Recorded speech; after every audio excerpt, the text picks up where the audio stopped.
देखा था कि मैं इस तरह कह रही है कि अगर मैं गलत नहीं हूँ तो तुम शायद एक स्वॉर्ड कल्टीवेटर हो। तब सेवेंथ कह रही हाँ आपने सही कहा। जिस पर मिस सना कह रही स्वॉर्ड कल्टीवेशन वाकई मिस वर्ल्ड का सबसे रेयरेस्ट कल्टीवेशन स्टाइल है। मुझे लगा नहीं था मैं किसी ऐसे से मिल पाऊंगी। तब सेवेंथ पूछता है क्या विंसी एकेडमी में भी कोई स्वॉर्ड कल्टीवेटर नहीं है। जिस पर सना कह रही कि मैं ओरिजिनल विंसी एकेडमी के बारे में तो कुछ भी नहीं कह सकती, बट हाँ इस ब्रांच में कोई भी ऐसा नहीं है। तब सेवेंथ अपने मन में क्या रहा इसका मतलब मास्टर पी ने बिल्कुल सही कहा था, स्वॉर्ड कल्टीवेशन तो जैसे इस वर्ल्ड से गायब हो चुका है। जिस पर मिस सना कह रही कि अभी जैसे अपने स्वॉर्ड कल्टीवेशन को हाइड करके रखे हो वैसे ही हमेशा ही हाइड करके रखना, वरना लोग नहीं चाहेंगे कि तुम पावरफुल बनो और अनजाने में ही तुम्हारे कई सारे दुश्मन बन जाएंगे। तो अब सेवेंथ पूछता है कि इसका कोई खास रीजन। जिस पर सना कह रही कि मैंने जितना पढ़ा है उससे ये पता चला है कि स्वॉर्ड कल्टीवेशन आज से करीब 1000 साल पहले ही खत्म कर दिया गया है, क्योंकि स्वॉर्ड कल्टीवेटर्स का इस वर्ल्ड में एक अलग ही डोमिनेंस था। तो अब सेवेंथ क्या आता है कि अच्छा अब ये सब छोड़िए, आप मुझे ये बताइए कि मैं विंसी एकेडमी के अपर लेवल में प्रमोट कैसे हो सकता हूँ। जिस स्वामी सना कह रही कि अगर तुम विंसी एकेडमी के ऊपर रैंकों के सेक्टरों में जाना चाहते हो तो फिर तुम्हें ताबड़तोड़ मेहनत करनी होगी। यहाँ जितने भी डिसाइबल जितने भी कल्टीवेटर उनमें तुम्हें सबसे ज्यादा पावरफुल बनना होगा, तभी तुम धीरे धीरे ओरिजिनल विंसी एकेडमी तक पहुँच पाओगे। विंसी एकेडमी टोटल 9 रैंक के ब्रांच और सबसे ऊपर वाला यानी रैंक 1 ही ओरिजिनल विंसी एकेडमी है। हम लोग अभी जिस ब्रांच में है वो 9 ब्रांच की हजारों एकेडमी में से एक है। तो आप सेवेंथ किया था कि मैं 1 साल के अंदर ही ओरिजिनल विंसी एकेडमी में पहुंच जाऊंगा। जिस पर मिस सना कह देखिए थोड़ा ज़्यादा हो गया। वैसे सेवन तुम्हारी कल्टीवेशन लेवल क्या है, क्योंकि मैं क्लियरली तुम्हारी कल्टीवेशन लेवल को नहीं देख पा रहे। तो आप सेवेंथ किया था कि वो इसलिए क्योंकि मैंने कल्टीवेशन किया ही नहीं, मैं सिर्फ अपने स्वॉर्डमैनशिप के भरोसे यहाँ तक पहुँचा हूँ। जिस वक्त सना कह रही कि यानी वो लड़ाइयाँ जो तुमने जीती है वो अपने आत्मविश्वास और बस अपने स्वॉर्ड के प्रैक्टिस पर जीती थी।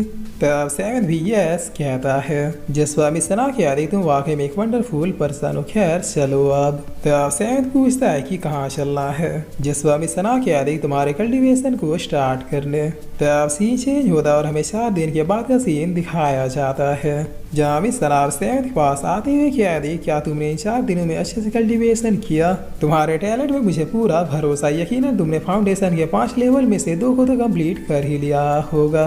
वैसे भी ये बेसिक लेवल है, ज़्यादा से ज़्यादा इन 5 लेवल्स को कंप्लीट करने में 6 दिन लगते हैं। और फिर मिस सना अपनी पावर से 7 के लेवल को चेक करते हुए कह रही है कि क्या कोई प्रोग्रेस नहीं।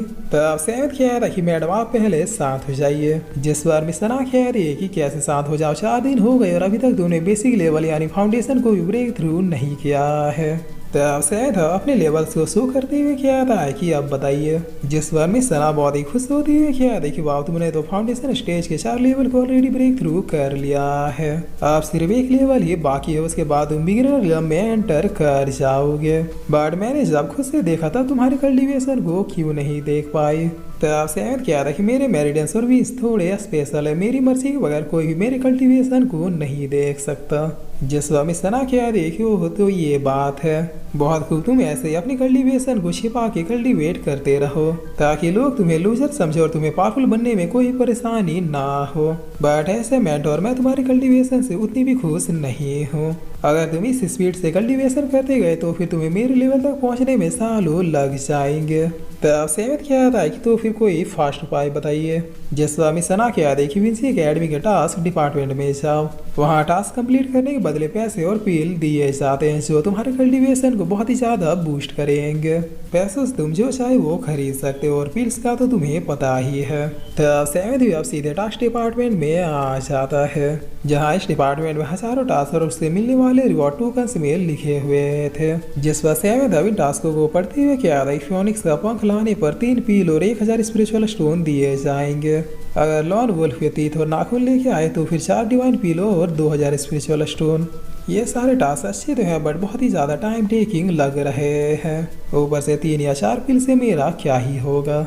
जिस पर तभी सेवन की नज़र अब एक दूसरे टास्क पर पड़ती है, जो कि किसी सिटी के एक परेशानी को दूर करना था और उसके लिए 10 डिवाइन पील और 10,000 स्पेशल स्टोन दिए जाएंगे। तो सेवन क्या था, हाँ ये हुई ना बात, ये वाला ठीक लग रहा है। जिस पर सेवन अब जैसे इस टोकन को लेने के लिए बढ़ता है वैसे कोई और भी आके इस टोकन को पकड़ लेता है। तब सैयद इस लड़की को देखते हुए कहता है कि टोकन को मैंने पहले पकड़ा, इसलिए टास्क भी मैं ही करूंगा। जिस पर ये लड़की कहती है कि छोड़ो इसे। तब सैयद कहता है कि ये लड़की थोड़ी एरोगेंट और गुस्सेल स्वभाव की लग रही है। जिस पर यहाँ पे खड़े डिसाइबल अब एक दूसरे से कहते हैं कि देखो क्या वो मिस टीना है। तब बगल वाला कहता है यहाँ है, ये तो साक्षात मिस टीना ही है, इस एकेडमी की सबसे स्ट्रॉन्गेस्ट डिसाइबल। क्या उस लड़की को ये बात नहीं पता? जिस पर सैयद अपने मन में कहता है कि लगता है ये लड़की यहाँ पे काफी फेमस है। तब टीना कहते है क्या तुम मुझे ये नहीं दोगे? जिस पर सैयद कहता है कि बिल्कुल नहीं। तब ये सुन ये थोड़ा सरप्राइज हो जाती है और फिर अपना नाम बताती है। कहती है मेरा नाम लीन तेंजो है, शॉर्ट में लोग मुझे टीना कहते हैं। अगर तुम मुझे ये टास्क करने दो तो फिर मैं तुम्हारे साथ डिनर पे जा सकती हूँ। जिस पर डिसाइबल सब काफी शौक होती है, कहते हैं कि क्या उस लप्पू से सचिन को हमारे सेट की सबसे ब्यूटीफुल और स्ट्रॉन्गेस्ट लड़की डिनर का मौका दे रही है। अरे पता करो ये लड़का क्या खा के जन्मा था। उधर टीचर सना इसके मास्टर और इधर पूरे एकेडमी क्रश से मौके पे मौका दे रही है। तब टीना कह रही अब छोड़ो इसे, चाव चा की डिनर की तैयारी करो, मैं 5 बजे शाम में फ्री रहूंगी। जिस वजह से कह रही टास्क भी मैं छोड़ू और डिनर भी मैं ही करवाऊँ, तुम्हारे घर में गैस खत्म हो गया है क्या? अगर भूख लगी है तो खुद से खरीद के खाओ, मेरे पैसों पे नजर गड़ा के क्यों खड़ी हो? तब टीना कह रही तुम मुझे डिनर के लिए मना कर रहे हो। जिस पर आप पीछे से लड़का कह रहा है कि खामोश हो जा भोंदू, तो ज्यादा भी है तो किसी ऑफर को रिजेक्ट कर रहा है। तब बगल वाला क्या था कि लगता है किसी गांव का गवार है, तभी मिस टीना को नहीं पहचानता। इधर हम लोग उनसे बात करने के लिए मरे जा रहे और वो तो डिनर के प्रपोजल को रिजेक्ट कर रहा है। जिस पर टीना पूछते क्या तो वाकई मुझे इम्प्रेस करना नहीं चाहते? तब सेवन कह रहा है कि बिल्कुल नहीं। जिस पर टीना भी यहाँ से जाती हुई कह रही तुम पछताओगे लड़के। तब आस पास के लड़के भी कह रहे भाई तू यहाँ पे नया है क्या? टास्क के रिवॉर्ड जितने बड़े होंगे टास्क भी उतना ही ज्यादा हाई होगा, तुम्हें ये टास्क मिस टीना को दे देना चाहिए था, क्योंकि वो इस एकेडमी की सबसे स्ट्रॉन्गेस्ट डिसाइपल है। इसके बदले तुम्हें उसके साथ डिनर करने का भी मौका मिल रहा था। पता है पूरे एकेडमी की वो क्रश है। जिस पर सेवन कह रहा है यहाँ तो तुम लोग लेके जाओ ना उसे डिनर पे, मैं यहाँ पे कल्टीवेशन करने आया हूँ ना कि लड़कीबाजी करने। और इतना क्या कि सेवन अब इस डिपार्टमेंट से बाहर आते अपने घोड़े को आवाज देता है। तब ये घोड़ा भी तुरंत ही सेवन के पास आ जाता है। जहाँ सेवन इसके ऊपर चढ़ते हुए कह रहा चलो अब टास्क को कंप्लीट किया जाए। जिस पर अब करीब 1 घंटे बीतने बाद सेवन आधे रास्ते पहुंच जाता है, लेकिन तभी कोई इसके ऊपर अटैक करता है। तब सेवन बचते हुए अपने स्वॉर्ड को निकाल लेता है। जिस पर ये लोग अब इकट्ठा होते हुए कहते हैं कि टारगेट यही है। तब सेवन कहता है कि वो तो मुझे मारने आए हो, ठीक है कम से कम रीजन तो बता दो। जिस पर एक आदमी कहता है कि तुम्हारी हिम्मत कैसे हुई मास्टर भाई? तब बगल वाला कहता है कि भाई क्या कर रहा है, हमें कॉन्ट्रैक्टर का नाम नहीं बताना है। और इतना कह रही है तीनों सेवन को खत्म करने के लिए बढ़ जाते हैं, लेकिन तभी कोई बीच में आके इन्हें लतियाते हुए साइड कर देता है। तब ये लोग कहते हैं कि ये तो मिस टीना है। जिस पर सेवन भी थोड़ा शौक होते हुए कहता है कि तुम यहाँ क्यों हो, क्या तुम मेरा पीछा कर रही हो? अरे मेरे पास नहीं है पैसे तुम्हें डिनर करवाने का।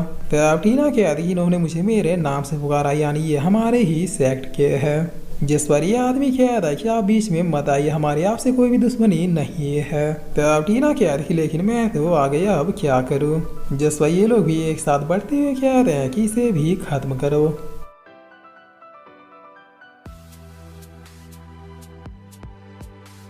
और फिर इसी के साथ ये एपिसोड यहीं पे खत्म होता है।